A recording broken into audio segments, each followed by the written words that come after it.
morning, everybody. Welcome to the Backbone Podcast, where common sense still makes sense in a world that is sick and only getting sicker. And here we go.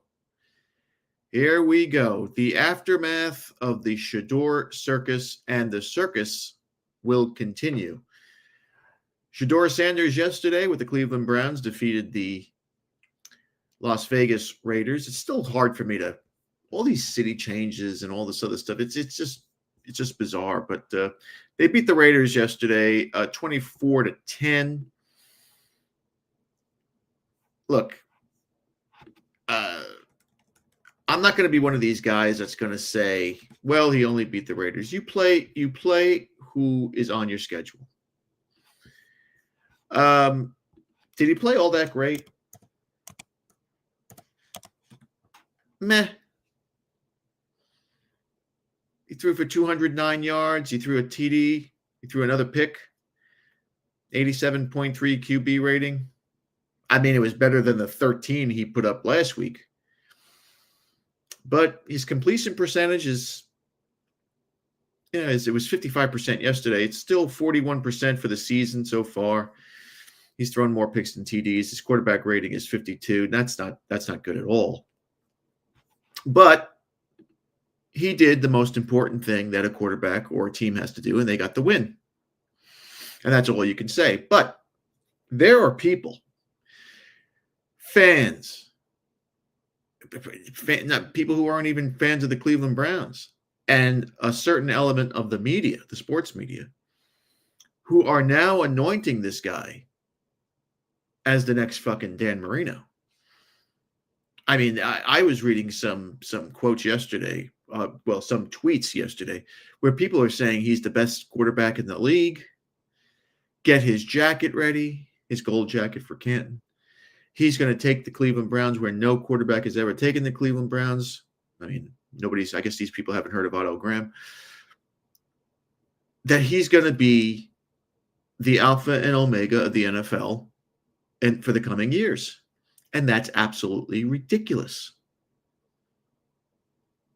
He won a game yesterday. He really didn't beat a great team, but like I said, you play who's on your schedule. But he didn't look all that good. I mean, he had a beautiful pass. Jason Whitlock downplayed it to a nice pass. I think it was a very nice, very good pass for, I think it was like over 50 yards. Okay, great. Now he's got to do it again. And next week ain't going to be so easy. Next week is going to probably be a lot more difficult. Because next week, Shedeur goes up against my San Francisco 49ers. And for Shedeur, he should thank sweet baby Jesus that Bosa and Fred Warner are not going to be there. Because they are not. The Raiders have Crosby, and he's great. But that's all they got on defense. Next week will be, if he puts up good, now he won't beat the 49ers with those numbers.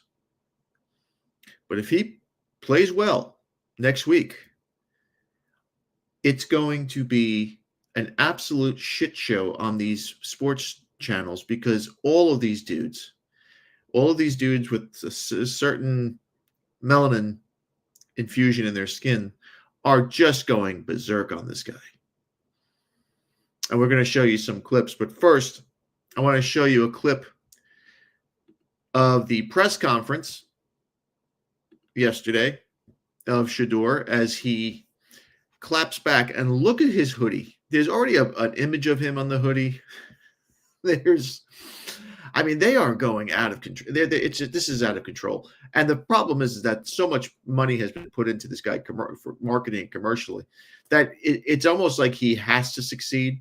And that's going to be way too much pressure for him. I don't think, and I'm not a talent evaluator, I'm not a scout, but I just don't see this kid doing all that well in the NFL. But again, it's only one game. Let's see what he does next week. Because if he beats the 49ers next week, and I don't think they will, you're going to see madness on ESPN and Fox Sports 1 and all these sports podcasts with Shannon Sharp and Ocho Cinco and Shady McCoy and all these motherfuckers who are just anointing this homeboy as Jesus incarnate in football pads, and that's just out of line. I mean, there are probably what 25 quarterbacks that are just playing much better than he is right now. And again, it's only one game. I don't want to get too far ahead. But let's hear Shedeur in his victorious press conference yesterday as he claps back at his critics. Take it away, Shedeur. Everybody could analyze, everybody could say everything from sideline. You could watch TV, everything. You could talk on TV, whatever you want to do. But until you get out there and you do it, then it's different. Going out there, with, only practice with the $100 and everything, like, that's different. It's a lot of vet quarterbacks, that had their time and everything that were backups and was able to get thrown in the game and be all right. But I don't think that was like that in their rookie year. That's a difference, Like, that's different, and I'm thankful for that experience because that helped me get to where I am today. That helped me go into the game very comfortable, knowing that they got a great defense with the Ravens, knowing the different looks, how they could be confusing to the naked eye. But that's why during the game I was smiling so much because I'm like, oh, yeah, if this what it is, I know I'm going to be able to accept that challenge and move forward one day and be able to have success. So that's the mentality I went with going and prepping for this week. So there's Shedeur, and he was confident. He was smiling, and he's clapping back at his critics. And listen, right now he can gloat. He can gloat all he wants right now. It's all about what he does next week and for the weeks after that. Because if he's a bust, there are going to be people who are going to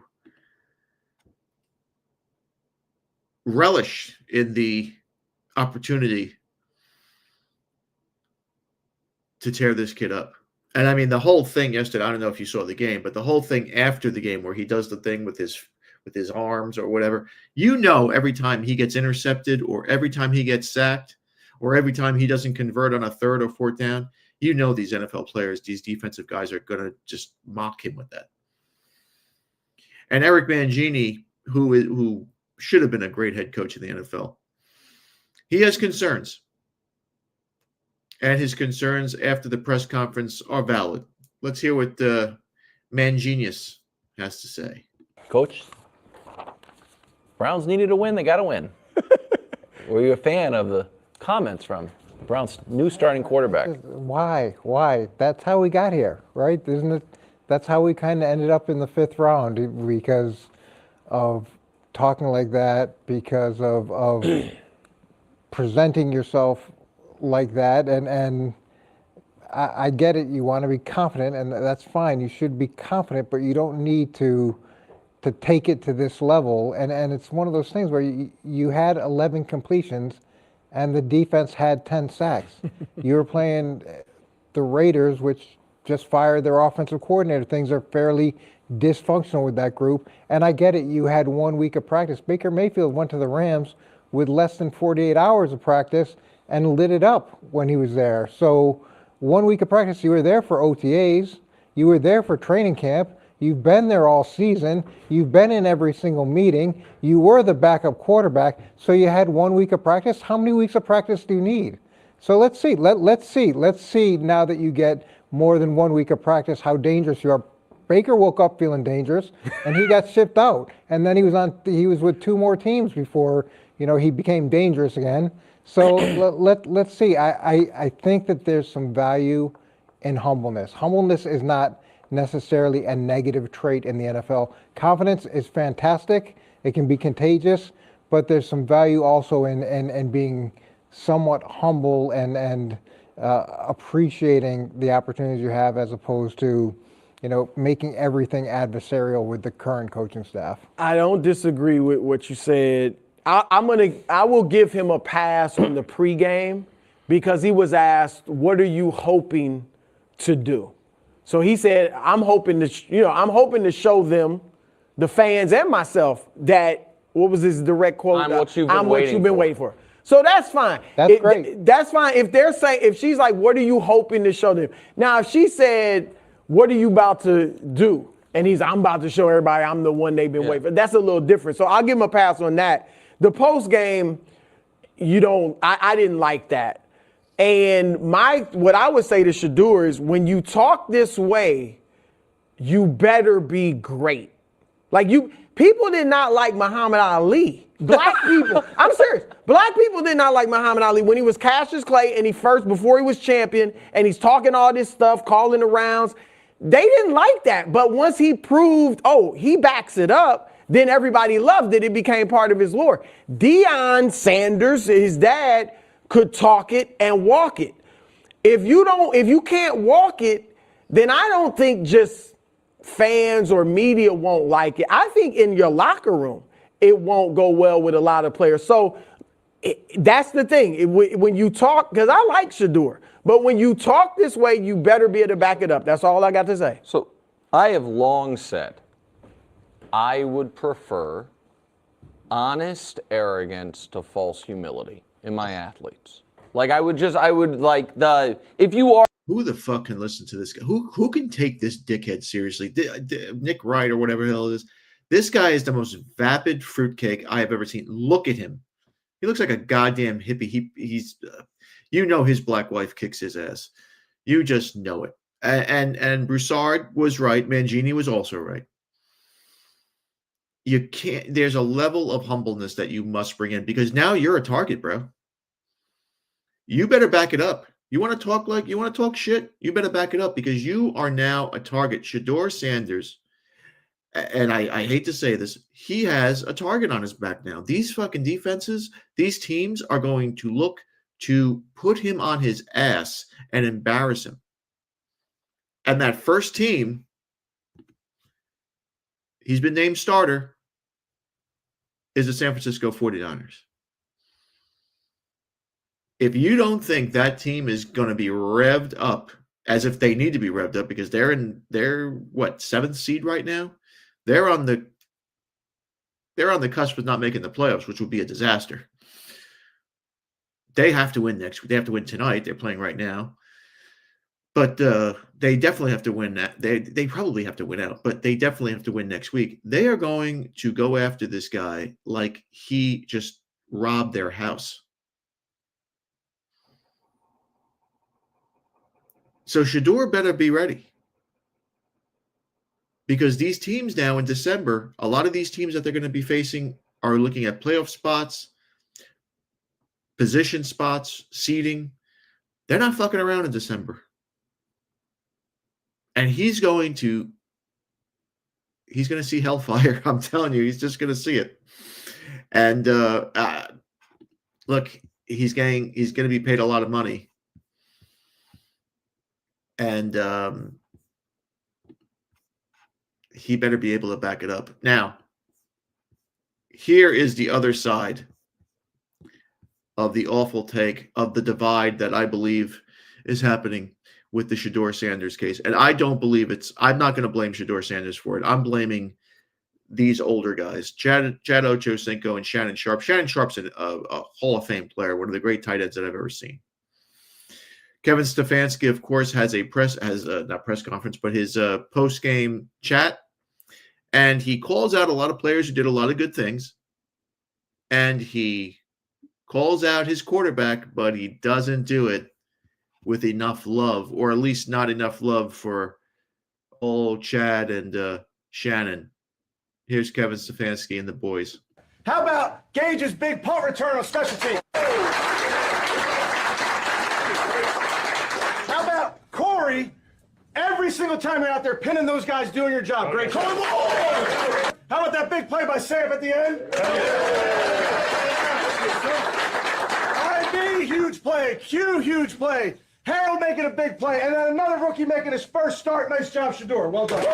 I got one ball in my hand. Okay, I got a guy. He's got to get a cold every week. Okay, he had a cold this week. Wasn't feeling himself. 3 sacks, which gives him 18 on the season through 11 games, which breaks his own Browns record. Myles Garrett. Come on, man. So hold on. A guy making his first start. A guy that you didn't really want to start. A guy that you didn't even want in your organization. Right. And that's all he get. Great job. Well, he don't get no game ball? Nah, he don't get no game ball, Unc. That wasn't his pick. That's not what they want. They don't want him to succeed. You know that. And no disrespect. The owner told you to himself. Even the head coach's guy is Dylan Gabriel. We all understand that. Listen, didn't Shedeur make history tonight? Yes. First Browns quarterback as a rookie to start and win after what? Since what? 17. I mean, you got to think about it, Ocho. They've had 42 starting quarterbacks since 1999. Right. No quarterback making his first start. Yeah. The last 17 have said they didn't get it done. Yeah. Listen. That ain't worth the game ball, Ocho. It's clear as day now. It's clear as day. Like, I mean, we've been going back and forth about this over and over, the nitpicking here and there. And people say, oh, they hate, they're not hating. Oh, Dylan Gabriel. Listen, all that, we know what the play is. The writing is on the wall. It's always been on the wall. When the owner came out and said what he said about this not being my pick, this is brother Drew Berry, right? Is that how you say his name? Andrew Berry. Andrew Berry, excuse me. Andrew Berry, it was his pick. It was his idea. I mean, we know what it is. You know, the odds are stacked against you. When the opportunity presents itself, he has to go out there and do what he did. I don't get it. Ocho, sometimes you got to, like Coach used to tell him, sometimes I got to fool him. Sometimes you got to lie to your team. Yeah. Even if you don't like Shedeur, even if you want Dylan Gabriel, you won't commit. I get all that, and I get the semantics. I get the scheme of it, Ocho. Well, Right. I want them to prepare for both, knowing damn well Dylan Gabriel ain't gonna see that field anytime soon. I get all of that. Right. But this notion that this thing is even close, this notion that this was just a whole hum performance. Right. The guy got no snaps with the guys that he played with today until Wednesday of last week. Yeah. And he does that on the road in a hostile environment. Oh, And all you got for him is that. so we see the difference. And this is, I'm just wondering if this was, I don't know, just think of some white quarterback.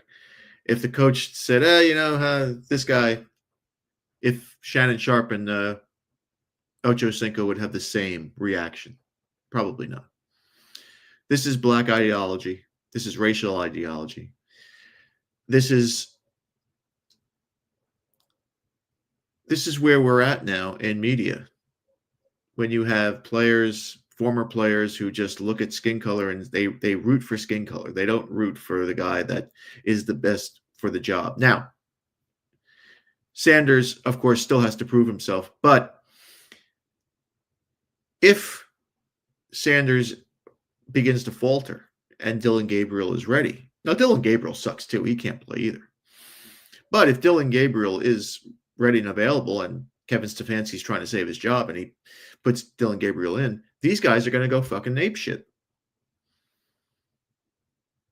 They are going to want Kevin Stefanski gone at the end of the season, which might happen anyway, which probably will happen anyway. And don't be surprised, do not be surprised if the name Dion pops up to take over as head coach of the Cleveland Browns. Then it's going to be an absolute fucking circus, a shit show beyond shit shows.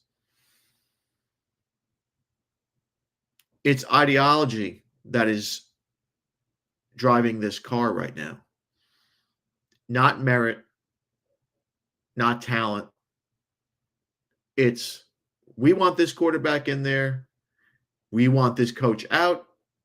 We believe that this coach doesn't like this guy for whatever reason. He shouldn't be his head coach. He's abusing his talent. How many head coaches have ruined quarterbacks And these guys never said anything. I can name you. Mike Shanahan ruined RG3, even though he was not going to be very good. Kyle Shanahan, his son, is notorious for ruining quarterbacks. Look what he did to Jimmy Garoppolo. Look what he did to Trey Lance. You never heard anything for those guys. But Shedeur, because he has that last name and he's got this marketing swagger, he's just a little different. And it's going to cost Kevin Stefanski his job. And it's going to divide the NFL. I'm telling you, it will divide the NFL into something that we've never seen before, into something very, very ugly. My 49ers will romp next Sunday. God forbid they lose to this guy.